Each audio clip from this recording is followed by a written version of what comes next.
Think about yesterday. From the moment you woke up, someone needed something. A client with an urgent edit, a family member with a quick errand, a friend who just needed to talk. By the time you finally turned off the lights, you had solved a dozen problems.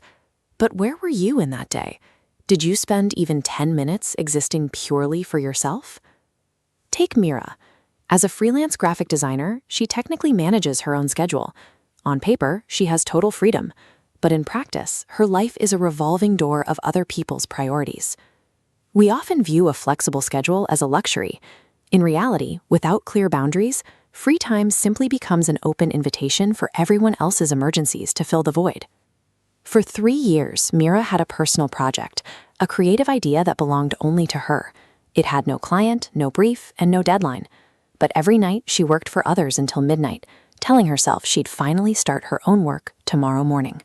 On a random Tuesday, she stopped mid-task and wrote one sentence in her diary. "I am entirely available for the rest of the world, but I cannot spare 1 hour for myself."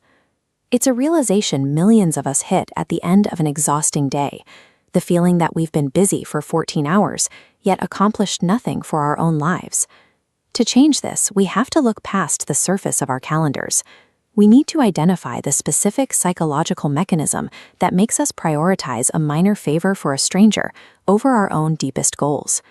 Most productivity advice focuses on systems, morning routines, better planners, or color-coded apps, but these fail because they assume our problem is a lack of organization. The real issue is availability conditioning. From a young age, many of us are taught that sharing is caring, but we're rarely taught boundaries are healthy. We learn that our worth is tied to how helpful and responsive we can be. This creates a deep-seated reflex. When we think about saying no to a request, it triggers an immediate spike of anxiety. Our brain interprets an act of self-preservation as an act of betrayal. We mistake this internal alarm for our conscience. We feel bad taking time for ourselves, so we assume we're being selfish.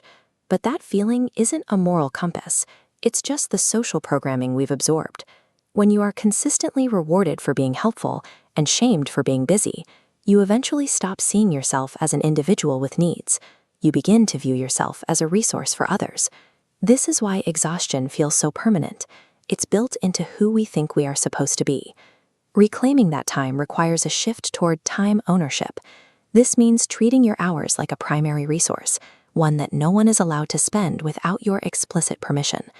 Mira audited her week using 3 ledgers: work for others, work for self, and true recovery.